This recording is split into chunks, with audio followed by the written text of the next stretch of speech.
Okay, so what I'm going to do is I'm going to show you how to install nextcloud on a Windows machine using Docker Desktop.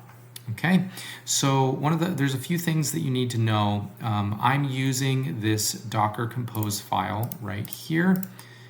This Docker Compose file is something that I made. I'll probably leave a link to it so that you can download it. I'll show you kind of what it looks like.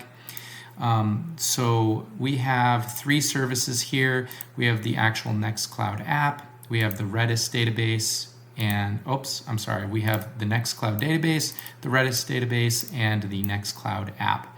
And one of the things that I want to show you is that each of these containers is actually has a volume set to my external hard drive, this external hard drive R.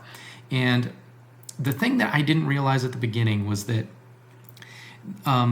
apparently if you're putting a database on a hard drive, it needs to have the correct file permissions for nextcloud to operate properly.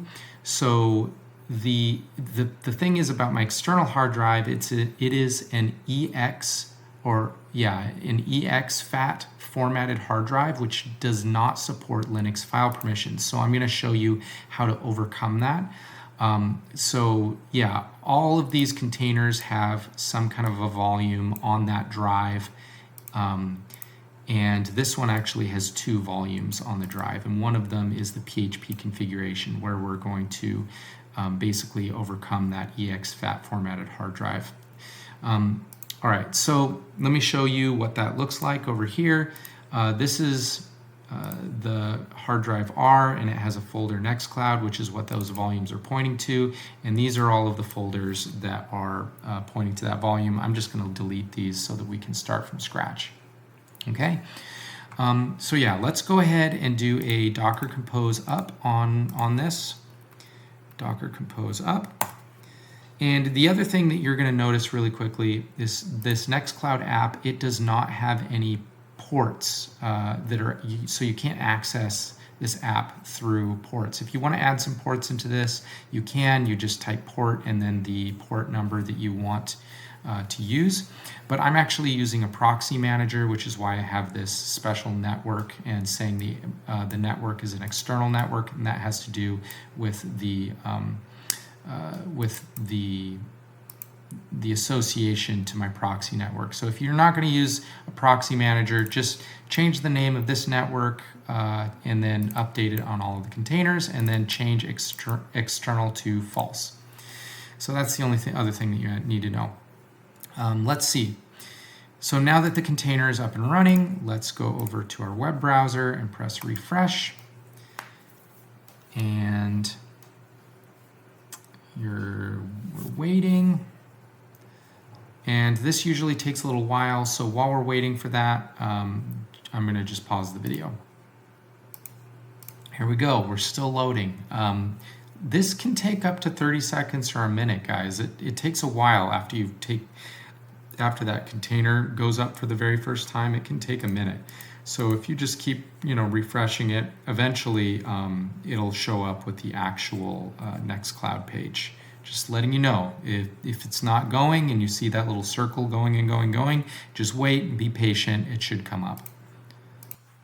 Hey, there it is. All right, so that took a really long time. It probably took like 2 or 3, maybe 4 minutes, up to 5 minutes for this page to fully load, which is kind of crazy, but that only happens like the very first time. Okay, so it's wanting you to set up your account your very first time for your account, but if you do this, and like I said, you have an EXFAT formatted drive where all of your nextcloud files are going to be stored, which you should have set up in your Docker Compose file in the volumes, you're going to run into an error, and the error is going to look like this. It's going to say, error, your data directory is readable by other people. Please change the permissions to 0770 so that the directory cannot be listed by other people. All right, so you're going to see that error. And the reason is because EXFAT formatted drives do not have Linux file permissions. So we need to basically tell nextcloud, hey, don't don't check the permissions on the drive. And all we have to do that is we have to open up the config file. So in the nextcloud folder on your EX formatted drive, EXFAT formatted drive, there's a folder called config, which this was not there. Remember, we deleted all these earlier. These have just been placed here recently because of the install, right? So I'm going to come into the config, and then I see this config.php folder. We're going to come into here, open that up, and we see all this PHP code. And this config array, it has an open bracket at the top, line 1, and at line 30, there's a closing bracket. So right before the last closing bracket, we need to write some code. And this is the code that you're going to want to write. I'm going to show you what this is. This is going to be check data directory permissions, arrow false.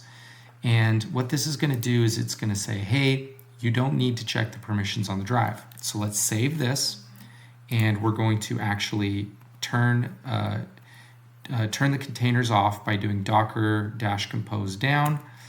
We're going to wait for all of those containers to stop. Once those have finished stopping, we're going to turn it back on. So docker-compose up-d.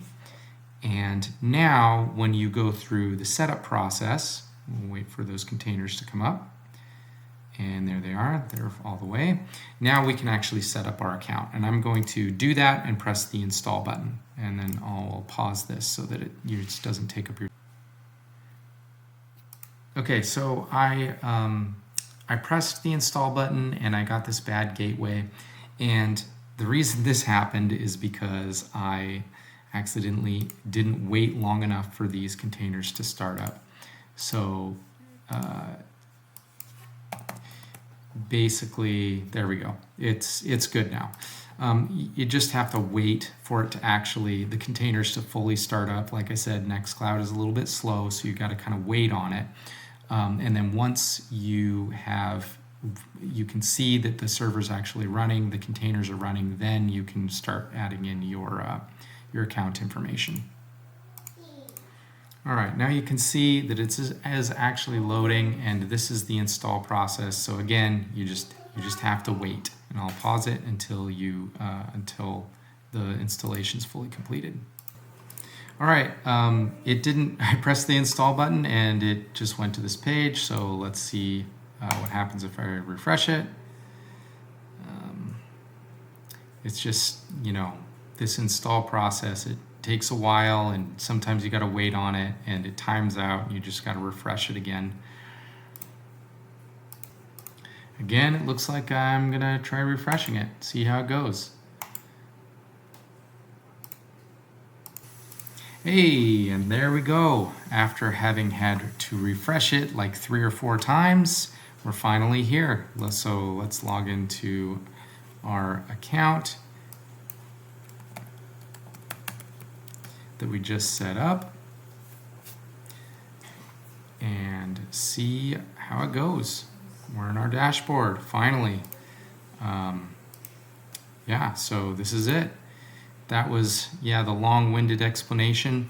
Usually, if you install it without the database permission thing, it'll give you like an installer saying, hey, do you want to do X, Y, and Z app install thing, where it gives you like the recommended applications, but you can just go over into your settings and apps and install those. So you don't need to go through the setup wizard, but yeah, everything is working. So that's how you do it. How to install nextcloud when you have an EXFAT formatted hard drive, and and how to overcome that 0770 permission error when you're using Docker and nextcloud.